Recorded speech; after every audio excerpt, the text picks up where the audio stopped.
Bonjour à tous.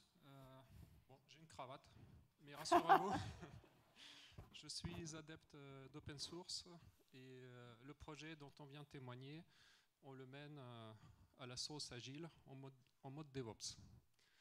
Donc nous sommes ravis d'être ici au Forum Red Hat 2016 pour faire notre témoignage sur la mise en place d'un pass OpenShift au sein de la DSI BSCC, branche service courrier colis du groupe La Poste. Donc c'est au sein du projet IT as a Service que nous avons mis en place ce chantier. Donc moi-même, je suis responsable du projet IT as a Service et Guilhem Vianès, ici présent, a piloté le chantier de déploiement et de mise en place du pass OpenShift. Il vous en parlera en détail. Voilà, donc je passe directement au sommaire. Mais avant de rentrer dans le vif du sujet du pass OpenShift et de notre retour d'expérience là-dessus, je vais quand même préciser et introduire le contexte de notre entreprise, de notre branche BSCC et de notre DSI. Je pense que c'est important. Et je vais essayer de faire vite, parce qu'on n'a que 20 minutes. Alors, La Poste, tout le monde connaît. Je pense que c'est la plus française des entreprises. Néanmoins, aujourd'hui, La Poste est en pleine modernisation. Depuis 2010, le groupe La Poste est une entreprise privée avec les capitaux publics. Donc, ce changement de statut avec une augmentation de capital a permis au groupe La Poste d'intervenir à armes égales sur les marchés très compétiteurs aujourd'hui et nous permet de nous moderniser tout en continuant nos missions de service public ou d'intérêt public. Donc aujourd'hui, nous sommes organisés en 5 branches. La banque postale, qui regroupe l'ensemble des activités banque et assurance, c'est la banque pour tous. La branche numérique, qui assure le développement numérique du groupe. Le réseau La Poste, qui nous apporte toute l'expérience client. Géopost, donc c'est l'opérateur express, colis express du groupe. Et la branche dont nous sommes représentants, service courrier colis, qui regroupe en fait les activités de service à domicile par le réseau des facteurs, la collecte, le tri et la distribution du courrier, ainsi que l'acheminement des colis, donc tout ce qui est e-commerce.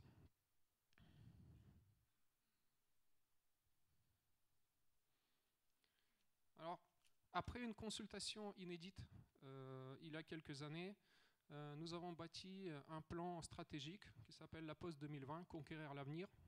Ce plan stratégique, qui est très ambitieux pour nous, il a 3 grands objectifs. C'est de devenir une référence en termes d'innovation, c'est d'être leader européen des services de proximité et c'est d'offrir une garantie de confiance numérique. Alors, un petit zoom sur notre branche à présent.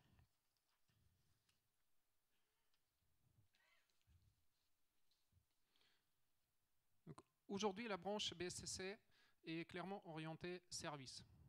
Et nous avons 2 grands défis à relever, c'est contenir la baisse du chiffre d'affaires, il faut le dire, et maintenir le résultat d'exploitation à 400 millions à l'horizon de 2020.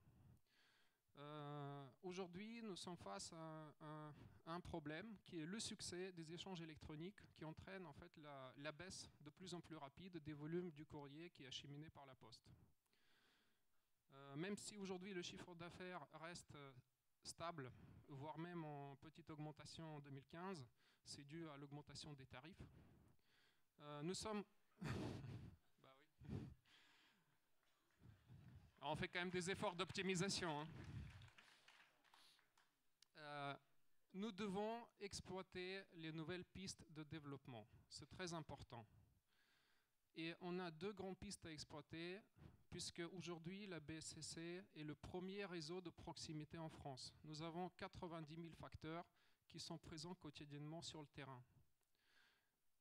Et deuxième piste, c'est le rapprochement du courrier et du colis qui nous permet en fait de développer les synergies en matière de nouvelles offres. Donc on a 3 objectifs pour la branche. C'est d'être une référence sur le e-commerce, d'être un acteur majeur sur la logistique urbaine et être un acteur majeur de développement des nouveaux services à domicile. Pour avancer vers nos objectifs, on peut s'appuyer pleinement sur toute la puissance industrielle de la branche. C'est notre atout pour notre développement. On a un réseau de collecte avec 140 000 boîtes aux lettres de rue. On a un réseau de transport avec des dizaines de milliers de véhicules. On a un réseau de traitement avec des dizaines de milliers avec des dizaines de centaines de centres de traitement. Et nous avons un réseau de distribution avec nos 90 000 facteurs. Je ne vais pas faire tous les chiffres, mais on traite 15 milliards d'objets quotidiennement.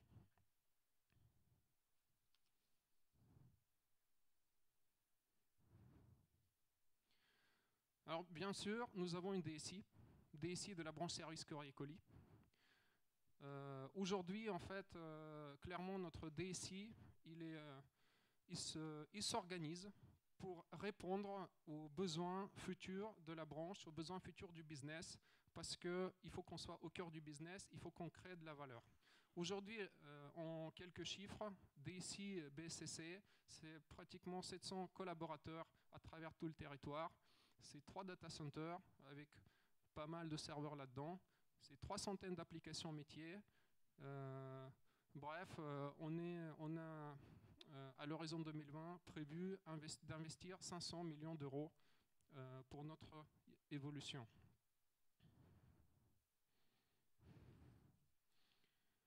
Aujourd'hui,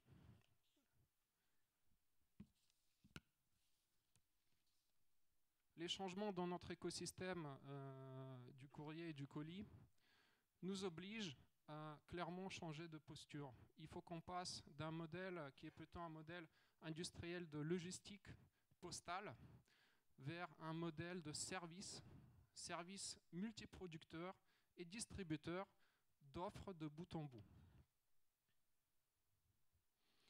Aujourd'hui, quand on parle d'un système d'information moderne, eh bien, le système d'information doit être dynamique, disponible et pouvoir proposer des services de manière instantanée.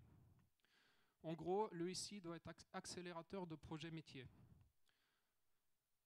On voit que la notion de service devient incontournable dans le système d'information.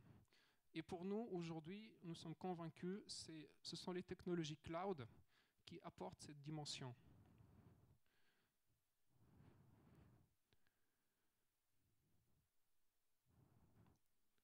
Alors, nous avons appelé cela IT as a Service. C'est notre projet de transformation de notre système d'information au sens infrastructure. Et IT as a Service est aujourd'hui vraiment au cœur de notre stratégie. Globalement, cette stratégie s'appuie sur un concept assez simple. Nous souhaitons segmenter l'évolution du système d'information en 2 cycles et rendre indépendant le cycle d'évolution des solutions métiers du cycle d'évolution des infrastructures.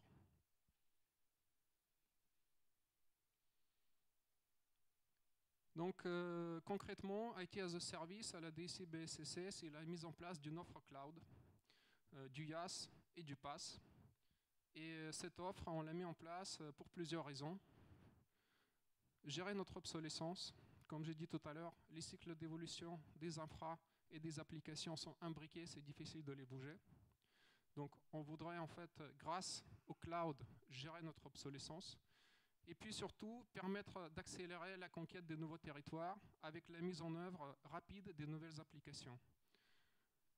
Jusqu'à il y a peu de temps, une application qui mettait 3 mois à être développée, il fallait 6 mois pour la mettre en production. Parce qu'il fallait provisionner des infras, déployer des infras, configurer des infras et ensuite installer là-dessus l'application.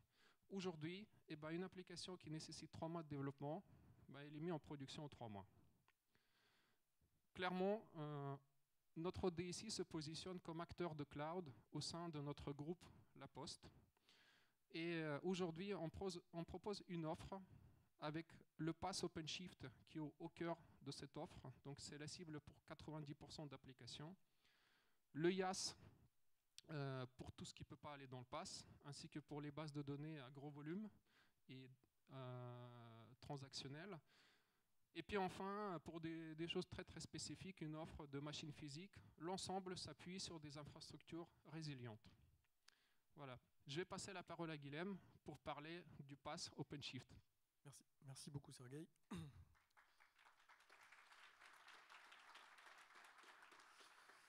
Donc je vais vous parler plus en détail du déroulé du projet de Pass à la DSI BSCC. Alors, nous avons commencé les travaux de construction d'une solution IaaS dès juillet l'année dernière en fait. Il faut voir ça comme une usine vraiment de déploiement automatisé de VM, quelque chose d'assez classique pour une infrastructure IaaS. Les travaux à proprement parler autour du Pass ont débuté en octobre 2015, avec une utilisation directement d'OpenShift 3.0. Nous avons été aidés par la société Red Hat. Donc les experts Red Hat sont venus pour nous aider à mettre en place d'une part la méthode agile, pour développer cette solution Pass à coup de cycle régulier de 2 semaines en intégrant des devs, des ops. Donc il y a eu un parfait accompagnement, une émulation avec les gens de Red Hat et un transfert d'expertise. Parce que d'un point de vue technique, le Pass, les équipes de la Poste DSI BSCC étaient parfaitement rodées. C'est un sujet que les experts chez nous maîtrisent, c'est ni plus ni moins que de la technique. Donc c'était quelque chose d'assez facile à appréhender. Par contre, toute l'organisation qui est tirée par le Pass, le modèle DevOps, même s'il n'est pas une obligation, il est fortement imbriqué avec les solutions de type cloud, ben les équipes Red Hat sont venues pour nous apporter toute l'aide à cette transformation quelque part de l'équipe qui a réalisé le Pass.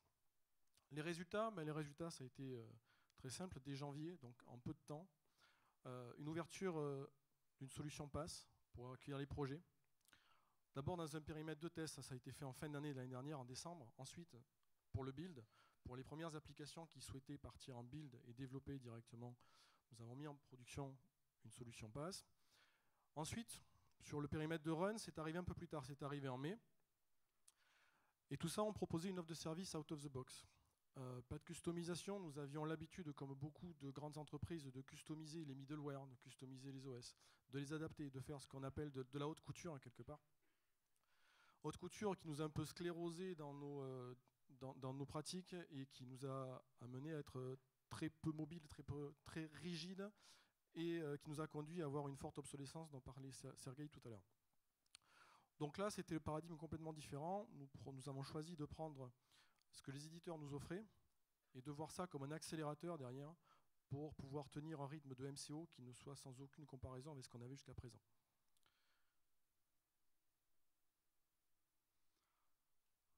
Qu'est-ce qui s'est passé ensuite? En fait, en mai, on s'est rendu compte que l'ouverture du pass de run, c'était quelque chose de super.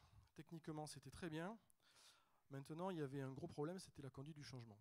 En fait, on avait monté quelque chose de génial, mais les seules personnes qui, en gros, savaient s'en servir, c'était l'équipe qui avait contribué à la fabrication de ce pass.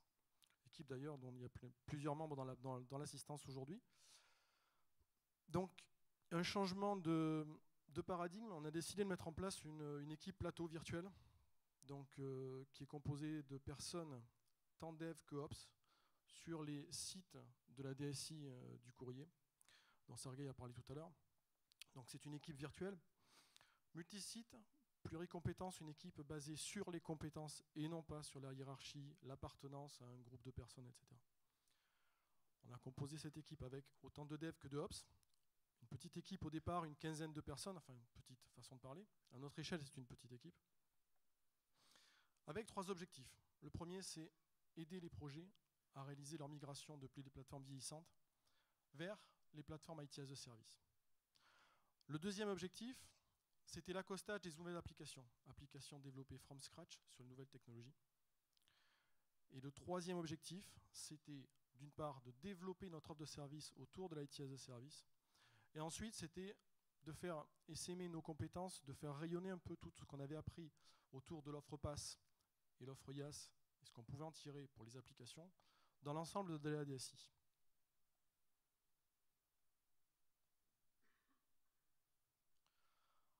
Donc nous avons toujours des sponsors, de gros sponsors. Donc il y a le DSI bien sûr, le directeur des infrastructures et de la production.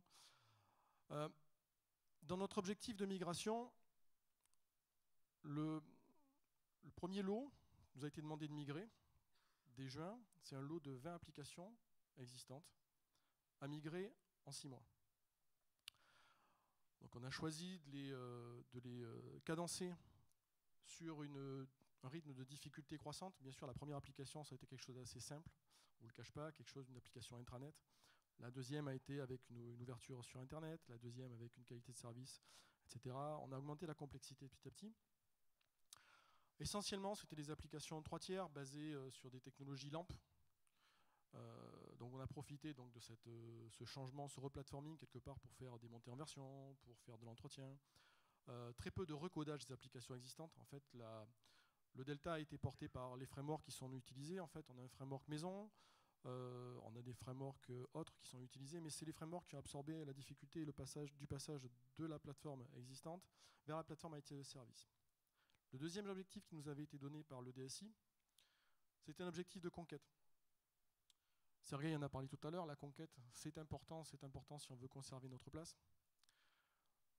Donc la conquête, c'était l'accueil de 10 nouvelles applications sur cette plateforme-là, mais pas forcément des applications qui utilisent des technologies que nous maîtrisions, mais des nouvelles technologies, typiquement JBoss, Fuse, MQ, et ensuite un objectif, le troisième, qui était une transformation, donc la montée en compétences des équipes, en expertise de l'équipe plateau, IT as a Service, une montée en compétences des autres personnes qui composent la DSI du courrier, formation,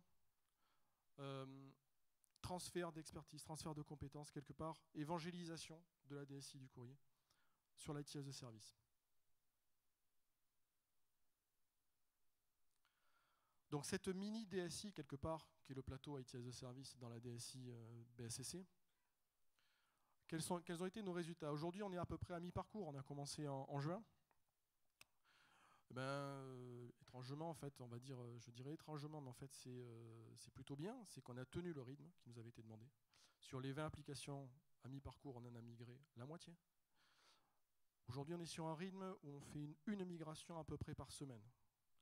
Alors, si vous comptez bien d'ici la fin de l'année, vous allez me dire on va dépasser, mais il y a une période sur laquelle on n'aime pas trop toucher nos infrastructures en fin d'année. On aimerait bien que vous receviez vos colis de Noël dans les temps, par exemple. Par contre, sur les nouvelles applications, sur les 10 nouvelles applications, nous en avons installé 5. Certaines ont été installées dès juin en production, typiquement les applications qui aujourd'hui utilisent Fuse. C'est une application qui a eu 7 mises en production depuis juin, avec l'ajout de nouvelles fonctionnalités. La dernière mise en production, c'était de tête jeudi dernier. On pense que le projet a bien adhéré à l'IT as a Service, aux nouvelles pratiques, au modèle DevOps, puisque la dernière mise en production, ça a été un non-événement dans le sens où il ne s'est rien passé, les gens ne sont pas plus stressés que ça. On n'a plus le protocole et le cérémonial lié aux mises en production telles qu'on les avait jusqu'à présent, où les gens sont un peu stressés avant d'appuyer sur le bouton j'ouvre, j'ouvre pas, j'ouvre, j'ouvre pas. Quelque part avec le modèle DevOps et un modèle itératif,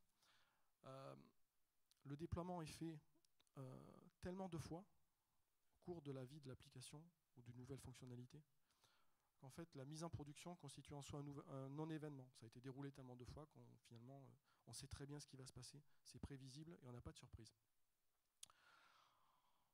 Pour les projets, un autre point important, c'est que maintenant on a un pipeline de dev. On a un vrai pipeline de dev qui, comme je l'ai dit, qui met en production beaucoup plus vite, qui est automatisé au maximum, sur lequel on travaille encore. On l'enrichit sans arrêt. Ça nous garantit une reproductibilité des déploiements, quels que soient les environnements, tant sur les environnements de build que sur les environnements de run, donc prod, pré-prod. C'est un changement de fonctionnement qui est structurel vers un modèle DevOps. Et le plateau IT as a Service a participé à ce changement de mentalité, quelque part. Et derrière, on a une offre de service qui s'enrichit, qui ne reste pas statique comme elle pouvait rester avant. Déjà, d'un point de vue technique, on suit de façon plus serrée les versions des éditeurs. L'obsolescence, qui était notre vieux démon, quelque part, on l'a bien vaincu, dans le sens où on est parti, je vous l'ai dit l'année dernière, de la version 3.0 d'OpenShift. On a fait la montée en version 3.1, en 3.2. La migration en version 3.3 est en cours. On espère la faire d'ici une dizaine de jours. Sinon, toujours aux petits problèmes de colis pour Noël, nous obligerons à la passer qu'en début d'année, histoire d'être vraiment certain des opérations. On a mis en place un certain nombre d'outillages utilisables par les projets directement, type ELK, Grafana. Ça aussi, c'est une nouveauté. Les projets maintenant ont accès à l'information qui concerne le déroulement, la vie du projet, la vie en temps réel du projet. On a proposé des choses complètement novatrices au travers du pass et des fonctionnalités d'OpenShift. Typiquement l'élasticité, qui permet de répondre à la saisonnalité des applications, même dans la journée. Il y a des applications, nos facteurs utilisent beaucoup certaines applications le matin, beaucoup moins l'après-midi. Des applications typiquement qui tournent autour du colis vont rentrer dans une période de forte consommation à partir de mi-novembre jusqu'à mi-janvier. Il paraît qu'il se passe un truc en fin d'année. Et les projets sont de plus en plus autonomes dans l'utilisation de la plateforme ATS de service. On n'est pas encore vraiment dans l'utilisation de la plateforme à la demande. Ce n'est pas encore l'utilisateur qui va faire la demande de ces environnements. Mais on s'en approche et on pense qu'on va y être très rapidement. Typiquement, un autre des points sur lesquels on travaille actuellement aujourd'hui, c'est la mise en place de CloudForms sur les plateformes de build. Aujourd'hui, il est utilisé en build. Il va nous servir à manager la plateforme d'un point de vue technique et à travailler sur une partie qui est assez nouvelle chez nous, qui est le chargeback, la refacturation au projet de l'utilisation des ressources. C'est quelque chose qui est assez nouveau, qui a un peu de mal à rentrer, mais quand on est dans une approche cloud, il faut savoir consommer de la ressource et la restituer quand on n'en a pas besoin, de façon à pouvoir optimiser au mieux l'utilisation de nos infrastructures.